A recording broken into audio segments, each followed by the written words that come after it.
নমস্কাৰ ছাত্ৰ ছাত্ৰীসকল তোমালোক আটাইকে শিকো অহাৰ আজিৰ পাঠলৈ স্বাগতম জনাইছো আজি আমি আলোচনা কৰিম ক্লাছ 7 ম্যাথমেটিক্সৰ চেপ্টাৰ 1 ইন্টিজাৰ্স আৰু ইয়াৰে প্ৰথম যেটো এক্সাৰসাইজ আছে 1.1 ইয়াৰে আজি আমি কোৱেশ্চন নম্বৰ 1 ৰ পৰা কোৱেশ্চন নম্বৰ 9 লৈকে যেকিটা প্ৰশ্ন আছে সেই প্ৰশ্নকেইটা আজি আমি ডিসকাশন কৰিম আৰু ইয়াৰে আমি ডিসকাশন কৰিম ইংলিছ আৰু আসামিজ দুইটা মিডিয়ামৰ কাৰণে আলোচনা কৰিম গতিকে তোমালোকে যিকোনো মিডিয়ামত কাৰণে তোমালোকে ভিডিওটো চাব পাৰা আমি প্ৰথম চাও আহা কোৱেশ্চন নম্বৰ 1 এই এক নম্বৰ প্ৰশ্নটো আমাক সুধিছে যে how many integers are there between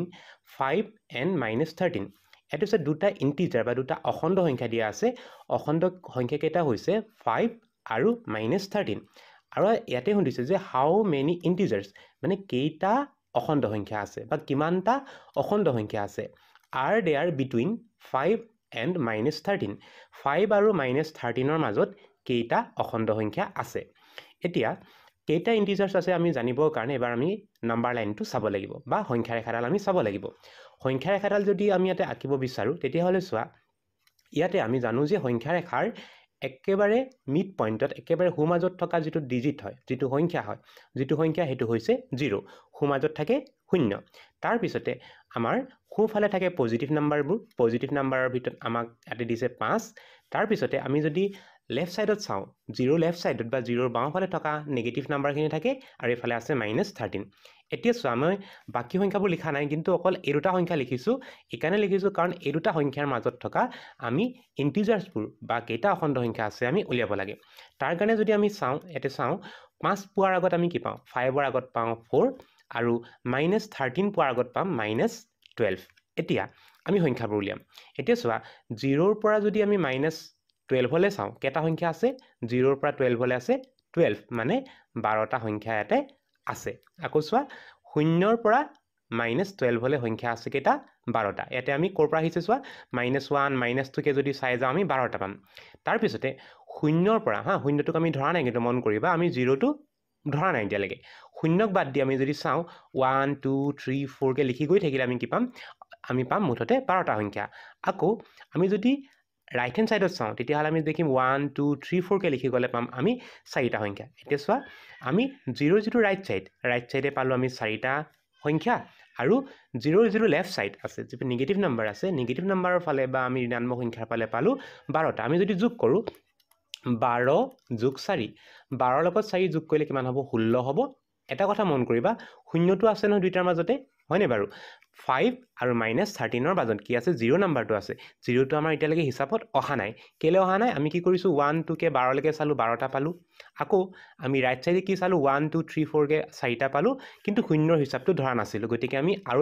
এটা যোগ কৰিব লাগিব এই একটো কাৰ কাৰণে যোগ কৰিছো আমি এই একটো যোগ কৰিছো শূন্য সংখ্যাটোৰ কাৰণে তেতিয়া হলে মুঠতে কেটা সংখ্যা হ'ব 16 যোগ 1 কিমান হ'ব 17 গতিকে how many numbers are there between 5 and -13 ইয়াৰ আনসাৰটো হ'ব 17 there are 17 integers between 5 and -13 5 আৰু বিয়োগ 3 ৰ মাজত 17টা অখণ্ড সংখ্যা আছে এতিয়া এবাৰ আমি চাম কোৱেশ্চন নম্বৰ 2 এটি দিছে right greatest and smallest integers in between 13 and -13 ইয়াতে আমাক সুধিছে যে 13 +13 আৰু -13 এই দুটা নাম্বাৰৰ মাজত থকা গ্ৰেটেষ্ট মানে আটাইতকৈ ডাঙৰটো লাগে স্মলেষ্ট আৰু আটাইতকৈ সৰু কি লাগে আমাৰ ইন্টিজাৰ্স মানে অখণ্ড সংখ্যা কেইটা আমি লিখিব লাগে ইয়াৰ কাৰণে যদি আমি নাম্বাৰ লাইনডাল চাও আমি মন কৰিবা এই লেসনটোৰ কাৰণে মেইন কথাটো হৈছে আমাৰ সংখ্যা ৰেখা বা নাম্বাৰ লাইনডাল আমি ভালকে জানিব লাগিব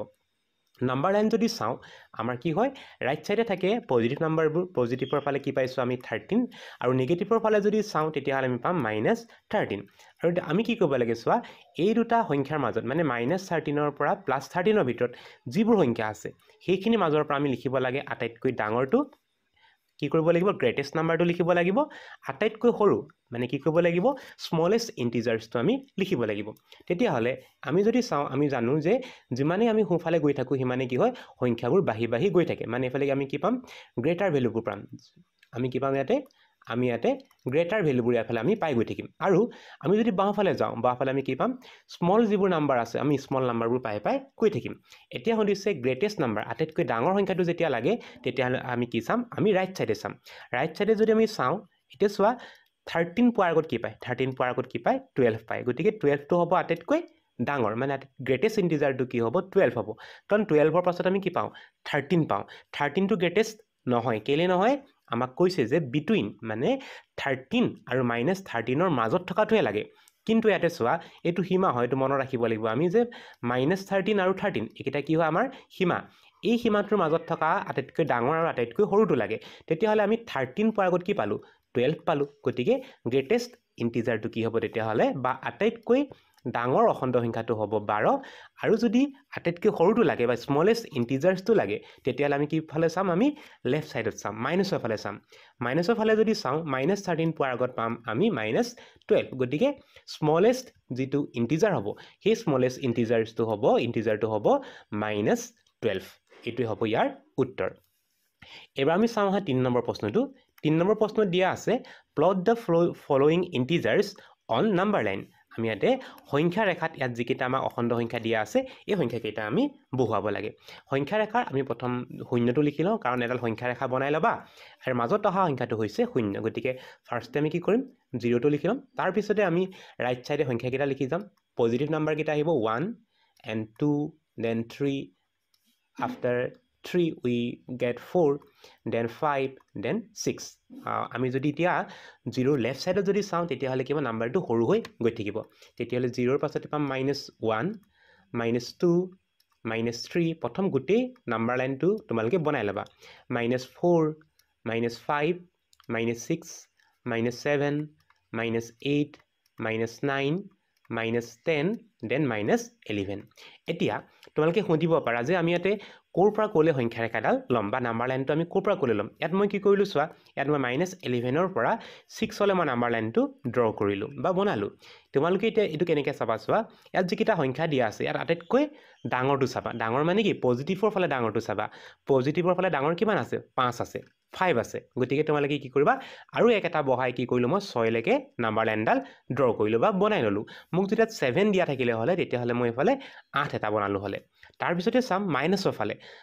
ফালে কি আছে -10 আমি যদি বনাই গৈ থাকোঁ -10টো একেবাৰে সৰু বা মাইনাছৰ ফালে 10 যাব লাগে গতিকে মই 10তকৈ আৰু এটা 1 এটা প্লাছ কৰি ল'লোঁ 10 + 1 that is 11 গতিকে মই -11লৈকে কি কৰিলোঁ নাম্বাৰ লাইনডাল ড্ৰ কৰি ল'লোঁ এতিয়া আমাক যিকেইটা নাম্বাৰ দিয়া আছে এই নাম্বাৰকেইটা আমি ইয়াতে দেখাই দিব লাগে যেহেতু আমি গোটেইকেইটা সংখ্যা বহাই ল'লোঁ এতিয়া প্ৰথম নাম্বাৰটো দিয়া আছে -6 এতিয়া আমি কি কৰিম -6টো বিচাৰি ল'লোঁ এনেকৈ আমি এটা গোল কৰি দিলোঁ আৰু এটা আমি লিখি দিম যে -6 তো নিলিখিলেও হ'ব কাৰণ অলৰেডি আমি ইয়াতে নাম্বাৰ লাইনত সংখ্যাটো বহালোঁ তাৰপিছতে আছে 4টো +4 তেতিয়াহ'লে আমি এবাৰ চাব লাগিব প্লাছৰ ফালে আমি 4 নাম্বাৰটো গোল কৰি দিম এইটো হৈছে 4 এইটো হৈছে 4 তাৰপিছত আছে -10টো মাইনাছৰ ফালে চাব লাগিব আৰু এইটো হৈছে -10 নাম্বাৰটো তাৰপিছত আহিলে 5টো আহিছে প্লাছৰ ফালে +5 গতিকে এইটো হ'ব 5 তাৰপিছত আহিব -1 তাৰপিছত -1টো এইটো হৈছে -1 এনেকৈ দিব পাৰা বা কেতিয়াবা বহুতে এনেকৈ কৰে ইয়াত এনেকৈ টানি নি পিনে আকৌ -10 কাৰণে -10 লিখে -6ৰ কাৰণে ইয়াকে টানি নি -6 এনেকৈও লিখিব পাৰা এইটো কোনো কথা নাই তোমালোকে এনেকৈ নাম্বাৰ লাইনত সংখ্যাবোৰ বা নাম্বাৰবোৰ বহাব পাৰিবা এবাৰ চাম কুৱেশ্যন নম্বৰ 4 কুৱেশ্যন নম্বৰ 4ত দিয়া আছে right 5 negative integers which are greater than -15 -15তকৈ গ্ৰেটাৰ মানে কি হ'ব লাগিব ডাঙৰ হোৱা লিখিব লাগিব 5 নেগেটিভ ইণ্টিজাৰ 5টা ঋণাত্মক অখণ্ড সংখ্যা আমি লিখিব লাগে 5টা ঋণাত্মক অখণ্ড সংখ্যা লিখিব লাগে 5 নেগেটিভ ইণ্টিজাৰ্ছ আমি লিখিব লাগিব আৰু কি হ'ব লাগিব গ্ৰেটাৰ দেন -15 -15তকৈ ডাঙৰ হ'ব লাগিব যদি আমি নাম্বাৰ লাইনডাল চাওঁ আমি যদি চাওঁ তেতিয়াহ'লে আমি কি পাম আমি -15ৰ পৰা যদি চাওঁ -15 তাৰ পৰা আহিব -14 -13 আমি যদি এনেকৈ চাই যাওঁ আমি এটা কথা জানো যে যেতিয়াই আমি সোঁফালে গৈ থাকিম এইটো হৈছে আমাৰ সোঁফালে গৈ থকাৰ লগে লগে আমি কি পাম যিবোৰ গ্ৰেটাৰ ভেলু আছে আমি কি পাম গ্ৰেটাৰ যিবোৰ ভেলু আছে আমি বা যিবোৰ ডাঙৰ সংখ্যা আছে আমি সেইফালে ডাঙৰ সংখ্যাবোৰ পাই গৈ থাকিম তেতিয়াহ'লে -15তকৈ ডাঙৰ সংখ্যাটো কি হ'ব ডাঙৰ নেগেটিভ নাম্বাৰ কি হ'ব -14 হ'ব -13 হ'ব -12 হ'ব দেন -11 হ'ব তাৰপিছত এইবোৰ লিখি গৈ থাকিলে -10 দেন -9 -8 এই সংখ্যাবোৰ কি হ'ব নিগেটিভ নাম্বাৰ হয় আৰু -15তকৈ কি হয় ডাঙৰ হয় গতিকে -15তকৈ যদি ডাঙৰ নিগেটিভ ইণ্টিজাৰ লিখিব দিয়ে তেতিয়াহ'লে আমি লিখিব পাৰোঁ -14 লিখি দিবা তোমালোকে যে -14 দেন -13 -12 -11 -10 -9 -8 লিখি গৈ থাকিবা ক'লৈকে লিখিব পাৰা -1লৈকে এই গোটেইবোৰ সংখ্যা কি হ'ব -15তকৈ কি হ'ব ডাঙৰ গ্ৰেটাৰ ভেলু হ'ব আৰু ইয়াতে আমাক যেটো 5টা লিখিব দিছে তোমালোকে ইয়াৰ পৰা বাছি যিকোনো 5টা সংখ্যা লিখিব পাৰিবা নেক্সট কোৱেশ্চনটোলৈ চাওঁ কোৱেশ্চন নম্বৰ 5 ইয়াতে দিয়া আছে মেনশ্যন ইফ ট্ৰু অৰ ফলছ সত্য নে অসত্য ক'ব লাগে ট্ৰু মানে সত্য ফলছ মানে অসত্য এই যিকেইটা ষ্টেটমেণ্ট দিয়া আছে আমি বা যিকেইটা উক্তি দিয়া আছে সেই উক্তিবোৰৰ পৰা আমি ট্ৰু এণ্ড ফলছ বিচাৰিব লাগে ইয়াৰে আমি ফাৰ্ষ্ট যেটো কোৱেশ্চন দিয়া আছে এইটো চাওঁ ইয়াতে দিছে positive integers are called as natural numbers ইয়াতে কৈছে যিবোৰ পজিটিভ ইণ্টিজাৰ মানে ধনাত্মক যিবোৰ অখণ্ড সংখ্যা আছে সেইবোৰক কি বুলি কোৱা হয় কৈছে নেচাৰেল নাম্বাৰ মানে স্বাভাৱিক সংখ্যা বুলি কোৱা হয় বুলি কৈছে আমি যদি নাম্বাৰ লাইনডাল চাওঁ তেতিয়াহ'লে কি পাম মাজতে আহিব 0 আৰু এফালে আহিব তোমাৰ নিগেটিভ নাম্বাৰবোৰ আৰু ৰাইট সাইডে যাব পজিটিভ নাম্বাৰবোৰ আৰু কৈছে যিমানবোৰ পজিটিভ নাম্বাৰ আছে পজিটিভ হলে ক'ৰ পৰা আহিব 1 দেন 2 দেন 3 দেন 4 এতিয়া সো 1 2 3 4 এই সংখ্যাবোৰ কি হয় বুলি কৈছে স্বাভাৱিক বা নেচাৰেল নাম্বাৰ হয় বুলি কৈছে আৰু সোৱা 1 2 3 4 5 6 এই সংখ্যাবোৰ কি হয় স্বাভাৱিক সংখ্যা বা নেচাৰেল নাম্বাৰ হয় গতিকে আমি কি গম পালো যে আমাক দিয়া প্ৰথম যেটো উক্তি দিয়া আছে এটো হ'ব কি ট্ৰু গতিকে এটো কি হ'ব ট্ৰু আমি ট্ৰু লিখিব পাৰো বা সত্য বুলি লিখিম তাৰ পিছৰ প্ৰশ্নটো চাওঁ এটো ট্ৰু টি লিখিবা এটো তাৰ পিছত আহিছে কোৱেশ্চন নম্বৰ 2 এতে দিছে all the integers are whole number এতে কৈছে যিমানবোৰ ইন্টিজাৰ্স আছে বা আটাইবোৰ অখণ্ড সংখ্যা যিমান ইন্টিজাৰ্স আছে আটাইবোৰ কি হয় কৈছে হোল নাম্বাৰ মানে পূৰ্ণ সংখ্যা হয় বুলি কৈছে এতিয়া চোৱা পূৰ্ণ সংখ্যা কোনবোৰ আমি হেতু কথাও জানিব লাগিব আকৌ পূৰ্ণ সংখ্যা কোনবোৰ 0 1 2 3 4 এই সংখ্যাবোৰ কি হয় পূৰ্ণ সংখ্যা হয় এতিয়া কৈছে যে যিমানবোৰ অখণ্ড সংখ্যা আছে গোটেইবোৰ পূৰ্ণ সংখ্যা আমি যদি এবাৰ অখণ্ড সংখ্যাৰ কথাটো যদি চাওঁ অখণ্ড সংখ্যা কোনবোৰ আমি যদি নাম্বাৰ লাইনত চাওঁ 0 আহিব 1 2 3 আমাৰ হুফালে বা ৰাইট সাইডে পজিটিভ নাম্বাৰ পাই যাম যদি আমি লেফট সাইডত চাওঁ তেতিয়াহ'লে আমি -1 -2 -3 তেতিয়াহ'লে আমি কি দেখিলো আমি দেখিলো যে পূৰ্ণ বা হোল নাম্বাৰ যদি হ'বলৈ হয় 0 1 0 আহিব লাগিব লগতে পজিটিভ নাম্বাৰখিনি আহিব লাগিব কিন্তু যেতিয়া আমি ইন্টিজাৰ্স বুলি যদি কলো বা অখণ্ড সংখ্যা বুলি কলো তেতিয়া কি হ'ব পজিটিভ কিনিটো আহিলে লগতে কি হ'ব নেগেটিভ নাম্বাৰখিনিও আহিব কিন্তু সেই কথাটো কিন্তু ইয়াতে শুদ্ধ হোৱা নাই এতে আমাক কি কৈছে যে অল ইন্টিজাৰ্স মানে পজিটিভ নেগেটিভ গোটেইবোৰ লগ লাগি হোল নাম্বাৰ হয় বুলি কৈছে কিন্তু আমি জানো যে হোল নাম্বাৰ বা পূৰ্ণ সংখ্যা হ'বলৈ হলে 0 আহিব আৰু অনলি পজিটিভ নাম্বাৰবোৰ আহিব গতিকে 2 নম্বৰ যেটো ষ্টেটমেন্ট দিয়া আছে যেটো উক্তি দিয়া আছে 2 নম্বৰ উক্তিটো কি হ'ব তেতিয়াহ'লে অসত্য বা ফলছ 2 নম্বৰটো কি হ'ব ফলছ কোৱেশ্চন আবাৰ আমি 3 নম্বৰটো চাম 3 নম্বৰ ষ্টেটমেন্টটো আমাক দিয়া আছে number line is extended to infinity on the both side of 0 বা ইয়াতে কৈছে নাম্বাৰ লাইন মানে সংখ্যা ৰেখাডাল এক্সটেন্ডেড মানে বিস্তাৰিত মানে আমি বহাই দিব পাৰো দুইফালে বহাব পাৰো টু ইনফিনিটি মানে বহুত দূৰলৈ বহাই গৈ থাকিব পাৰো on the both side of 0 মানে শূন্যটো মাজতে লৈ আমি সংখ্যা ৰেখাডাল দুইফালে অসীমলে মানে যিমান দূৰলৈ মন যায় সিমান দূৰলৈ বহাই গৈ থাকিব পাৰো আৰু এটো সঁচা কথা বা আমাৰ মাজত কি থাকে শূন্য থাকে আৰু আমি লেফট সাইডত পজিটিভ নাম্বাৰবোৰ বহাই গৈ থাকিব পাৰো +1 +2 গৈ থাকিব ইনফিনিটিলে ডাঙৰ সংখ্যা পাই গৈ থাকিম আকৌ যদি আমি নেগেটিভৰ ফালে চাওঁ নেগেটিভৰ ফালে -1 -2 কে বাঢ়ি গৈ থাকিব তাৰ মানে আমি শূন্যৰ দুইটা সাইডে আমি কি কৰো নাম্বাৰ লাইনডাল আমি এক্সটেন্ড বা অসীমলে বহাই দিব পাৰো বা বাঢ়ি গৈ থাকে গতিকে 2 নম্বৰ 3 নম্বৰ যেটো উক্তি আছে এটো হ'ব ট্ৰু এবাৰ আমি চাম কোৱেশ্চন নম্বৰ 4 4 নম্বৰ দিয়া আছে 0 and negative integers from the collection of whole number ইয়াতে কৈছে 0 আৰু নেগেটিভ ইন্টিজাৰ খিনি লগ লাগি কি হয় কৈছে হোল নাম্বাৰ হয় বুলি কৈছে অলপ আগত আমি হোল নাম্বাৰ চালো হোল নাম্বাৰ কেতিয়া হয় 0 আহিব লাগিব আৰু পজিটিভ ইন্টিজাৰ খিনি লগ লাগি কি হয় হোল নাম্বাৰ হয় পজিটিভ নাম্বাৰ খিনি লগ লাগি কি হয় হোল নাম্বাৰ হয় এটা আমাক কি কৈছে পজিটিভ নকৈ কি ক'লে নেগেটিভ ইন্টিজাৰ খিনি ক'লে মানে ঋণাত্মক সংখ্যা খিনি লগ লাগিহে পূৰ্ণ সংখ্যা হয় বুলি ক'লে যেটো কি হ'ব অসত্য গতিকে ফলছ আমি 4 নম্বৰ উক্তিটো কি লিখিব লাগিব ফলছ কিয় অসত্য হয় 0 আৰু নেগেটিভ নহয় 0 আৰু পজিটিভ লগ লাগিলেহে হোল নাম্বাৰ হ'ব এটা আমাক কি কৈছে নেগেটিভ কৈছে সেই কাৰণে 4 নম্বৰ উক্তিটো কি হ'ব অসত্য এবাৰ আমি চাম 5 নম্বৰ উক্তিটো এতে দিছে if a + b = 0 then one of them is additive inverse of other and vice versa এতে কৈছে যে দুটা সংখ্যা ভাবি লোৱা দুটা সংখ্যা কেইটা হৈছে a আৰু b a আৰু b এনেকুৱা সংখ্যা দুটা লগ লগালে কি হয় 0 হয় হেতু হৈছে আমাক এটা শৰ্ত দিছে ইফ মানে কি এটা কথা কৈছে বা এটা কৈছে এটো হলে হেতু হ'ব এটা ইফ কি কলে বা যদি কি হয় কৈছে a আৰু b যোগ কৰিলে শূন্য হয়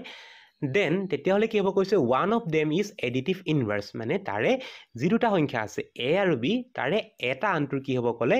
additive inverse এটো additive inverse কেনেকুৱা আছিল যদি এটা 5 হয় আনটো কি হ'ব লাগিব -5 এটা যদি 6 হয় এটা আমি গম পালো এটা চাই ললো আমি additive inverse কেনেকৈ হয় এটা 5 হলে এটা কি হ'ব -5 হ'ব যদি এটা 6 হয় এটো কি হ'ব লাগিব -6 হ'ব আৰু মন কৰা এই সংখ্যা কেইটা যদি যোগ কৰা 5 আৰু -5 যদি যোগ কৰা আনসাৰটো কি আহিব 0 আহিব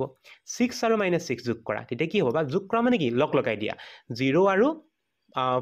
6 আৰু -6 লগ লগাই দিয়া তেতিয়া কি হ'ব 0 5 আৰু -5 লগ লগাই দিয়া তেতিয়া কি হ'ব 0 তেতিয়া হলে আমি গম পালো যে দুটা সংখ্যা যোগ কৰিলে যদি শূন্য হয় if two numbers যদি আমি এড কৰো যদি 0 আনসাৰ পাওঁ তেতিয়াহলে কি হ'ব এটা আনটোৰ কি হ'ব এডিটিভ ইউনিভাৰ্স মানে যোগাত্মক বিপৰীত হ'ব তেতিয়াহলে 4 নম্বৰ যোগ 5 নম্বৰ যেটো প্ৰশ্ন দিয়া আছে এটো কি হ'ব ট্ৰু তেতিয়াহলে আমি দেখিলো যে 1 নম্বৰটো ট্ৰু হয় 2 নম্বৰটো হ'ব ফলছ 3 নম্বৰটো হ'ব true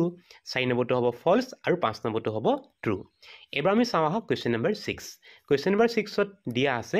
right a pair of ইন্টিজাৰ্স এজোৰ অখণ্ড সংখ্যা লিখা আমি জোৰ হিচাপে অখণ্ড সংখ্যা লিখিব লাগে প্ৰথম কৈছে হুজ সাম ইজ -3 মানে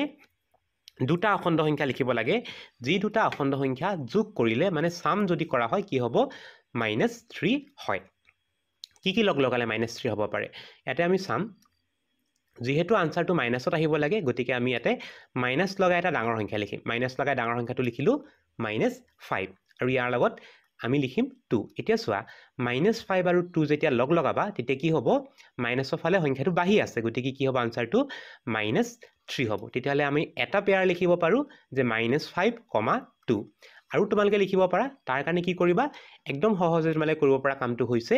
আনসাৰটো চাবা যে সামটো কি হ'ব লাগে মাইনাস হ'ব লাগে গতিকে ডাঙৰ সংখ্যা এটা লিখিবা মাইনাসত মই -10 লিখিলো আৰু এটা সৰু সংখ্যা লিখিবা হেতু পজিটিভত লিখিবা পজিটিভত লিখোতে কি কৰিবা 3 এটা কমাই দিবা সামটো 3 হ'ব লাগে তো 3 এটা কমাই দিবা 3 কমাই দিলে কি হ'ব 7 তেতিয়া হলে আৰু এটা পেয়াৰ আমি লিখিব পাৰো -10, 7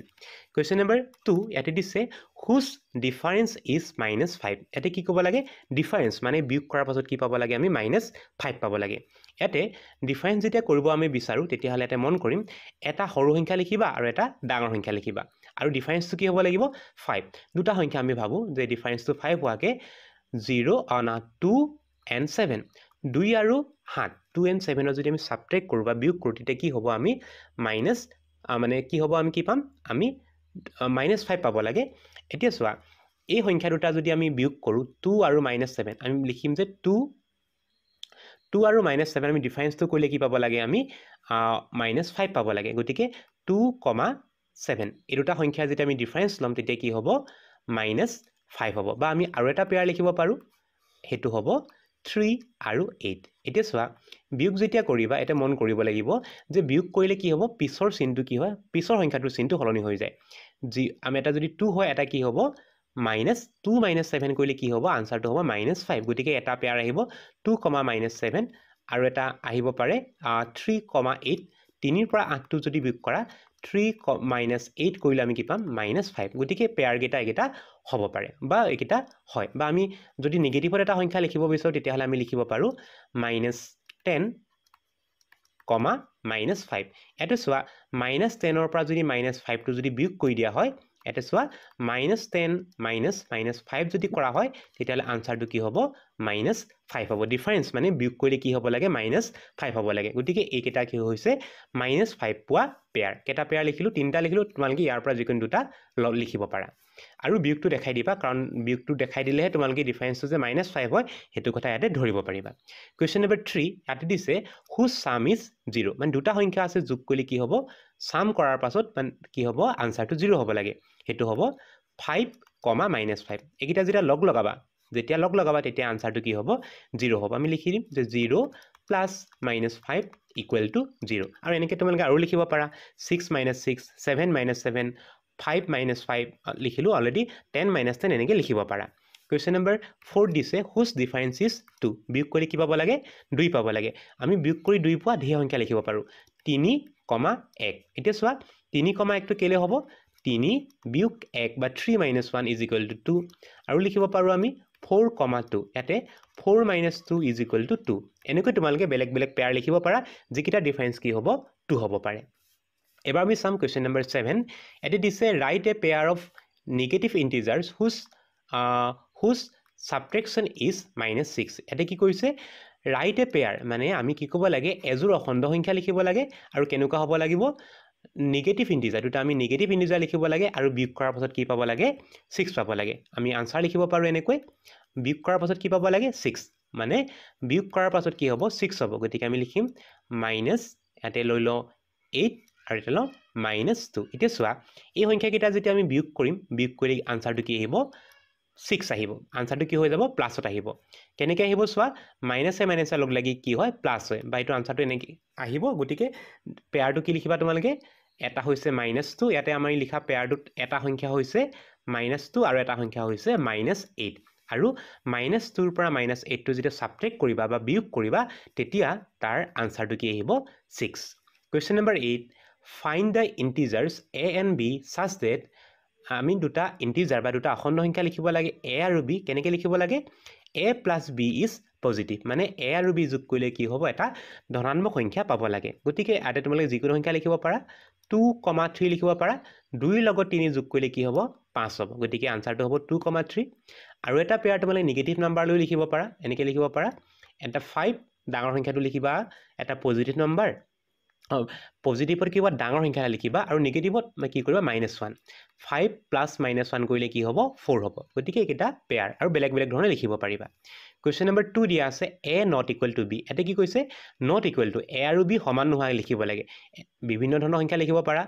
2, 3 ইয়াতে 2 আৰু 3 কেতিয়াও সমান নহয় 3, -3 ইয়াতে দেখিবলৈ 3 আৰু 3 সমান হয় কিন্তু এটাৰ আগত যেতিয়া -3 দি দিলোঁ তেতিয়া 3 আৰু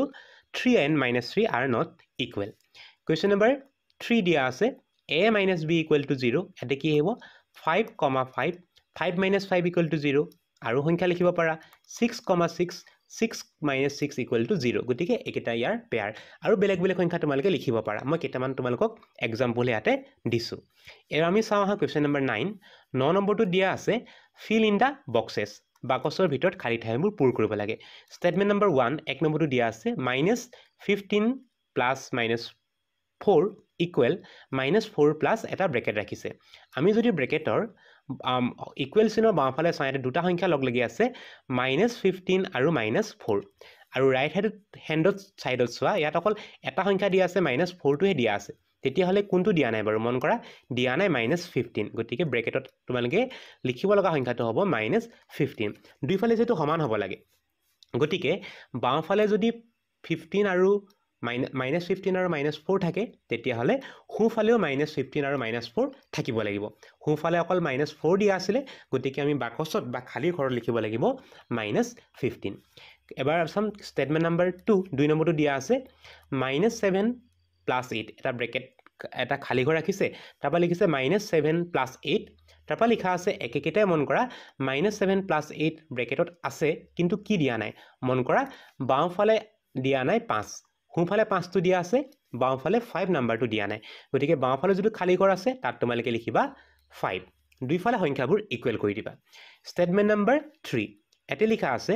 -23 প্লাছ এটা খালী ঘৰ ৰাখিছে ইজ ইকুৱেল -23 এতে যদি চোৱা তোমালোকে মন কৰা -23 লগত কি লগ লগালে -23 হ'ব যিহেতু -23টো -23 হৈ আছে গতিকে ইয়াতে লগাব লগা সংখ্যাটো হৈছে 0 কাৰণ কিবা এটা সংখ্যা আমি বহাবই লাগিব গতিকে তুমি কি বহাব লাগিব 0 -23 + 0 ইজ ইকুৱেল টু -23 আৰু এটা ইকুৱেশ্যনত আৰু এটা দিয়া আছে -23 প্লাছ ব্ৰেকেট এটা খালী ঘৰ দিয়া আছে ইয়াতো কি বহিব 0 কাৰণ 0টো তুমি যোগ কৰিলে বা বিয়োগ কৰিলে আনসাৰটো একেই থাকে গতিকে কি হ'ব খালী ঘৰত আহিব তেতিয়াহ'লে 0 কুৱেশ্যন নম্বৰ 4 ইয়াতে দিয়া আছে -19 প্লাছ এটা খালী ঘৰ ৰাখিছে ইকুৱেল -27 মানে -9ৰ লগত কি লগ লগালে -27 হ'ব ইয়াতে চোৱা -9 নহয় -19টো বাঢ়ি গৈ কি হ'ল -27 হ'ল তেতিয়াহ'লে কিমান বাঢ়িব লাগিব -9ৰ লগত আৰু -8 এটা লগাব লাগিব -8 এটা লগালে আনসাৰটো কি হ'ব -27 গতিকে আনসাৰটো হ'ব -19 প্লাছ ব্ৰেকেটত আহিব তেতিয়াহ'লে -8 which is equal to -27 এবাৰ কুৱেশ্যন নম্বৰ 5 দিয়া আছে x plus 12 মানে কি কৈছে এটা সংখ্যা x যাৰ লগত 12 টো এড কৰিছে বা যোগ কৰিছে যোগ কৰিলে কি পায় শূন্য পায় হলে x equal to x ৰ ভ্যালুটো কি হ'ব এতিয়া চোৱা 12 ৰ লগত কি প্লাস কৰিলে 0 আহিব 12 ৰ লগত কি প্লাস কৰিব লাগিব -12 কাৰণ এইটো কথা আমি পঢ়িছিলো যে এডিটিভ ইউনিভাৰ্স বা যোগাত্মক বিপৰীত সংখ্যা লগালেহে আনসাৰটো কি আহিব 0 আহিব এটা 12 দিয়া আছে বা 12 দিয়া আছে 12 ৰ কি লগাব লাগিব আমি এডিটিভ ইউনিভাৰ্স বা যোগাত্মক বিপৰীত যেটো হৈছে -12 তেতিয়া হলে x ৰ ভ্যালুটো হ'ব -12 এটো হ'ব ইয়াৰ আনসাৰ ছাত্ৰ ছাত্ৰীসকল আজিৰ পাঠটি ইমানতে সামৰিছো নতুন এটি পাঠৰ আলোচনাৰ হৈতে বা ইয়াৰ পৰৱৰ্তী অংককেইটাৰ আলোচনাৰ হৈতে তোমালোকক খুব সোনকালে লগ পাম বুলি আশা ৰাখিলো ধন্যবাদ